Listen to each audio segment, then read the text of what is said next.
have slides, so. Do you want to go ahead? Yeah.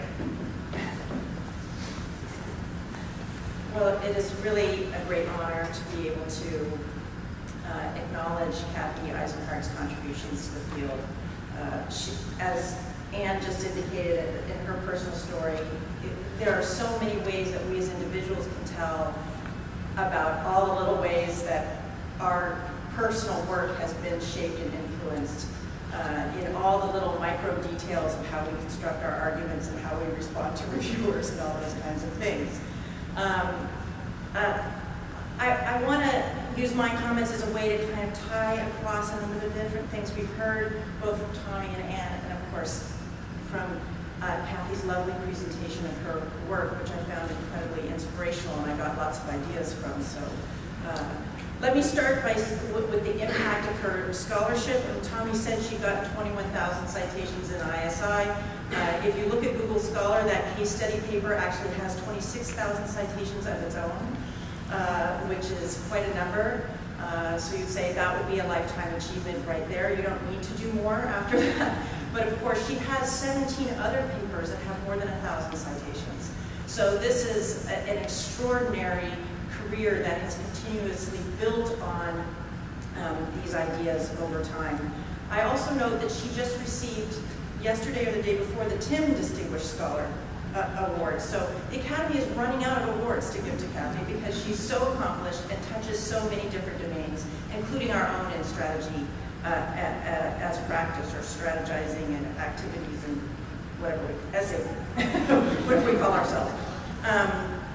So when you think about these papers that have been cited 1,000 times, they're on the topics that Kathy mentioned: dynamic capabilities, agency theory, product development, continuous change, strategic decisions, adaptive processes, strategic alliances. These are all incredibly salient and important topics in the field. But she gets cited not because we just like to cite things. She gets cited because her ideas are so powerful and important. And this power comes from something that Kathy talked about, which was the fact that she's sort of situated in a setting, Silicon Valley, with all of these companies who are concerned with a particular set of problems around how you make decisions in these very difficult environments and how you manage according, when you have high velocity and high technological change. And it's that care about those problems of those companies that leads to the quality of her work. And Kathy was talking about this crazy rigor and relevance debate that we're having in the field. And in fact, it's precisely because she cares about these companies and improving performance and helping them be effective and solving, as she described it, solving these puzzles that these companies were facing, that her work is relevant.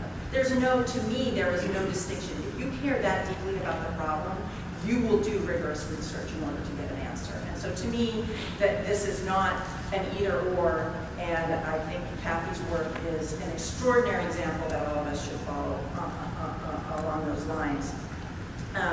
So she's contributed as a result of this in important ways to all of these, real-life questions about strategic decision-making and alliances and things like that. These are questions that are of deep concern to the field of strategy as practice. But her answers have also made all of these wonderful theoretical contributions in the field of politics, heuristics, theories of improvisation, and other things like that. So not only has she been solving problems, but as she's solving problems, she's contributing to theory in ways that is refreshing and new. And in the ways that Kathy described it, doing these counterintuitive things, being able to highlight for us what is counterintuitive. And what's so neat about then how she has accomplished her career is that not only is she solving these important problems and then contributing to academia and writing the HBRs and strong management reviews and things like that, but she's also working with the companies, sitting on the boards of many important organizations, as well as the Clinton Global Initiative and other places. So her work is recognized in the world of real people as being important, and they want to have her advice. So it's this cycle of continuous care that leads to the research that leads to her ability to contribute. Now, what about her connection to strategy as practice? A lot of strategy as practice scholars take a practice lens. And so they say, well, Kathy Eisenhardt's work, the comparative case study type of style, is not necessarily taking a practice lens, and Kathy and I have talked about this. She's an avowed, positivist in those cases, and if you look at her work, you can very much see that in the way that she structures her argument. But strategy as practice really does accommodate people who care about the practices of managers, and taking a practice lens, which is something that I do more, is not the only way to approach this domain.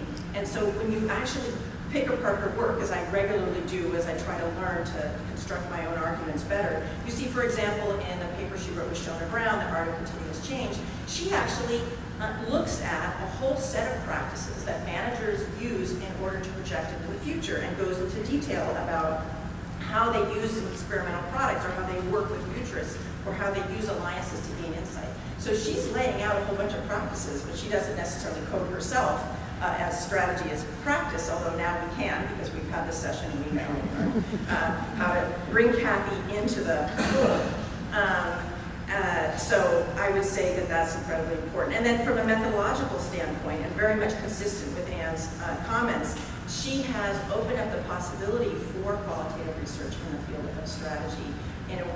I could not do what I do, absolutely. Even though I don't do comparative case study method, the very fact that someone, people who don't understand qualitative just put us all in a bucket, and thank goodness, because that means that I'm also following in the footsteps of the work of Kathy, and that has made, strategy as practice is not entirely qualitative research, but it is more dominated by qualitative research, and this field actually, this interest group would not exist without the precedent that Kathy has set. And we still live in this world where quantitative research really dominates in strategy research, and so her impact in exactly the ways that Anne unfolded is incredibly important. And I would also say Kathy is a rhetorical genius. You must pick apart her papers paragraph by paragraph and see how she does it. For example, in that Art of Continuous Change paper, you know how at the end of an introduction to a paper, everyone says, in the next section I do X, and then in the following section I do Y, and then the most boring paragraph in the entire paper? Read that paragraph of her paper. It is a fascinating paragraph, because while telling us what she's going to be doing in the paper, she's also telling us what's counterintuitive, what's interesting, how the method is going to unfold the answer. It is a brilliant paragraph. She's a rhetorical genius, and I routinely go back and try to just write my paragraphs exactly the way that she does it. She also, in using the case study method, and recognizing that she's speaking to a quantitative world, constructs tables that look mysteriously like regression tables, only with words in them. And it's brilliant, because all those quant people look at it and they're like, it's a table, there's a dependent variable, there's some independent variables. I kind of get it. It's not numbers, but it's words, but it fits in some space in my brain that other kind of research doesn't fit in. And so I think one of the ways she's gotten so much adoption is that she has been able to speak to the quantitative world in a way that others have not. And she highlighted the counterintuitive, and I'm glad she did, because I think she is so wonderful at telling us in each paper what is counterintuitive about the finding, either from just from a reality standpoint or from a theoretical standpoint. And I so appreciate that, and I learned so much from the way that she crafts her papers. I want to diverge a little bit in my final comment about Kathy, away from strategies practice and towards a broader idea of the way that she's contributed. I don't know if you have noticed, but women are still scarce in the halls of the world of business and the world of business schools. If you look at most business schools, they won't even report the percent of their female faculty tenure stream, because the number will be too low. They'll report sometimes the number of tenure stream and non-tenure stream faculty, and the best schools have something like 25%. And many schools have much less. It's better than when Kathy started, but it is partly better because Kathy started. Even in the Academy of Management, our membership is only 38% women, and that's up from 10 years ago when it was 30% women. So if you go back to this set of accomplishments that Tommy and Anne and I have cataloged about Kathy, and you think that she was doing that in the face of all of the barriers that women can face in this field, it's, to me, even more extraordinary.